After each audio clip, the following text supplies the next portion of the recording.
بسم اللہ الرحمن الرحیم۔ شروع اللہ کے نام سے جو بڑا مہربان اور نہایت رحم کرنے والا ہے۔ ہر شخص چاہے مرد ہو یا عورت، سب کی عمر مقرر ہے، نہ اس سے گھٹ سکتی ہے اور نہ بڑھ سکتی ہے۔ جب زندگی کا وقت پورا ہوتا ہے تو حضرت عزرائیل علیہ السلام روح نکالنے کے لیے آتے ہیں۔ اس وقت مرنے والے کو دائیں بائیں جہاں تک نظر جاتی ہے فرشتے ہی فرشتے دکھائی دیتے ہیں۔ مومن کے پاس رحمت کے فرشتے آتے ہیں اور بآسانی سے روح نکالی جاتی ہے، جیسے آٹے سے بال نکالا جاتا ہے۔ اور اگر مرنے والا نافرمان یا کافر ہوتا ہے تو عذاب کے فرشتے نظر آتے ہیں اور روح بہت سختی سے نکلتی ہے۔ فرشتوں کو دیکھنے کے بعد توبہ قبول نہیں، کیونکہ اس وقت چھپی باتیں واضح ہو جاتی ہیں۔ جب انسان مر جاتا ہے تو اس عالم سے منتقل ہو کر عالم برزخ میں پہنچ جاتا ہے، خواہ ابھی اسے قبر میں بھی نہ رکھا جائے یا آگ میں بھی نہ جلایا جائے۔ اس میں سمجھ اور شعور ہوتا ہے اور عذاب کے دکھ، درد اور آرام اور راحت کو محسوس کرتا ہے۔ رسول اللہ صلی اللہ علیہ وسلم نے فرمایا کہ جب لاش چارپائی وغیرہ پر رکھ دی جاتی ہے اور اس کے بعد قبرستان لے جانے کے لیے لوگ اسے اٹھاتے ہیں، اگر وہ نیک تھا تو کہتا ہے کہ مجھے جلدی لے چلو، اور اگر وہ نیک نہیں تھا تو گھر والوں سے کہتا ہے ہائے میری بربادی، مجھے کہاں لے جا رہے ہو؟ پھر فرمایا کہ انسان کے سوا ہر چیز اس کی آواز سنتی ہے، اگر انسان اس کی آواز سن لے تو بے ہوش ہو جائے۔ مردے کو قبر میں دفنانے کے بعد مردے کی روح جسم میں لوٹائی جاتی ہے، پھر قبر مردے کو دباتی ہے۔ مومن کو اس طرح جیسے ماں بچے کو، اور کافر کو اس طرح کی ادھر کی پسلیاں ادھر ہو جاتی ہیں۔ دو فرشتے جن کا نام منکر اور نکیر ہے، ان کی شکل بے حد ڈراؤنی ہے اور بڑے بڑے دانت ہیں جن سے زمین چیرتے ہوئے آتے ہیں اور مردے کو جھنجھوڑتے ہوئے اٹھاتے ہیں، اور یہ تین سوال کرتے ہیں: من ربو کا، یعنی تیرا رب کون ہے؟ ما دینو کا، تیرا دین کیا ہے؟ ما کنت تقول فی ھذا الرجل، ان کے بارے میں تو کیا جانتا تھا؟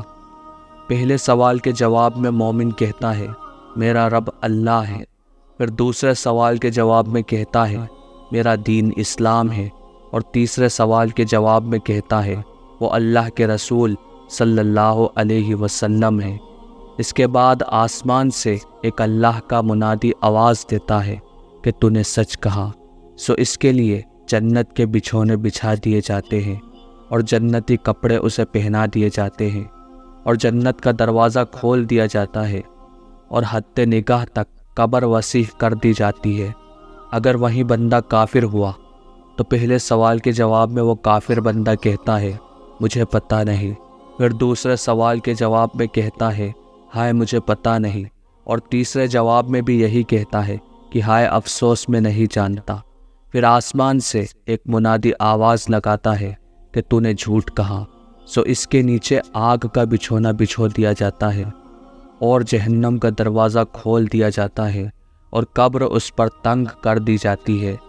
حضرت ابو سعید خدری رضی اللہ تعالی عنہ فرماتے ہیں کہ رسول اللہ صلی اللہ علیہ وسلم نے ارشاد فرمایا قبر میں کافر پر ضرور 99 اژدھے مسلط کر دیے جاتے ہیں جو قیامت تک اس کو ڈستے رہتے ہیں۔ ان کے زہر کا یہ عالم ہے کہ اگر ان میں سے ایک بھی زمین پر پھونک مار دے تو زمین بالکل بھی سبزی نہ اگائے۔ حضرت براء بن عازب رضی اللہ تعالی عنہ کی ایک روایت میں ہے کہ رسول اللہ صلی اللہ علیہ وسلم نے ارشاد فرمایا کہ جب کافر جواب دیتا ہے کہ ہائے مجھے پتہ نہیں، تو آسمان سے ایک منادی آواز دیتا ہے کہ اس نے جھوٹ کہا، اس کے نیچے آگ بچھا دو اور اسے آگ کا پہناوا پہنا دو، اور اس کے لیے دوزخ کا ایک دروازہ کھول دو۔ چنانچہ دروازہ کھول دیا جاتا ہے جس کے ذریعے دوزخ کی تپش اور سخت گرمی اور لو آتی رہتی ہے، اور اس کی قبر تنگ کر دی جاتی ہے، یہاں تک کہ اس کی پسلیاں ادھر کی ادھر ہو جاتی ہیں۔ پھر اس کو عذاب دینے کے لیے ایک عذاب دینے والا مقرر کر دیا جاتا ہے جو اندھا اور بہرا ہوتا ہے، اس کے پاس لوہے کا گرج ہوتا ہے، جس کی حقیقت یہ ہے کہ اگر پہاڑ پر مار دیا جائے تو پہاڑ ضرور مٹی ہو جائے۔ پھر ارشاد فرمایا کہ اس گرج کو ایک مرتبہ مارتا ہے تو اس کی آواز انسان اور جنات کے علاوہ پورب اور پشچم کے درمیان ساری مخلوق سنتی ہے۔ ایک مرتبہ مارنے سے وہ مٹی ہو جاتا ہے اور پھر روح لوٹا دی جاتی ہے۔ ایک مرتبہ رسول خدا صلی اللہ علیہ وسلم کا 2 قبروں پر گزر ہوا تو آپ نے ارشاد فرمایا ان کو عذاب ہو رہا ہے اور کسی بڑے گناہ کے سبب نہیں ہو رہا بلکہ ایسی معمولی باتوں پر جن سے بچ سکتے تھے۔ پھر آپ نے ان دونوں کے گناہوں کی تفصیل بتائی۔ ان دونوں میں سے ایک تو پیشاب کرنے میں پردہ نہیں کرتا تھا، ایک روایت میں ہے کہ پیشاب سے نہیں بچتا تھا، اور یہ دوسرا چگلی کرتا پھرتا تھا۔ پھر آپ نے ایک ٹہنی منگا کر بیچ میں سے اس کو چیر کر آدھی اس قبر میں گاڑ دی اور آدھی دوسرے قبر میں۔ صحابہ نے عرض کیا یا رسول اللہ صلی اللہ علیہ وسلم آپ نے ایسا کیوں کیا؟ آپ نے ارشاد فرمایا کہ شاید ان دونوں کا عذاب ان کے سوکھنے تک ہلکا کر دیا جائے۔ اللہ تعالی ہم تمام کو قبر کے عذاب سے اور قبر کی اندھیری رات سے حفاظت فرمائے۔ اللہ تعالی ہمیں منکر نکیر کے سوالات کے جوابات دینے میں آسانی فرمائے۔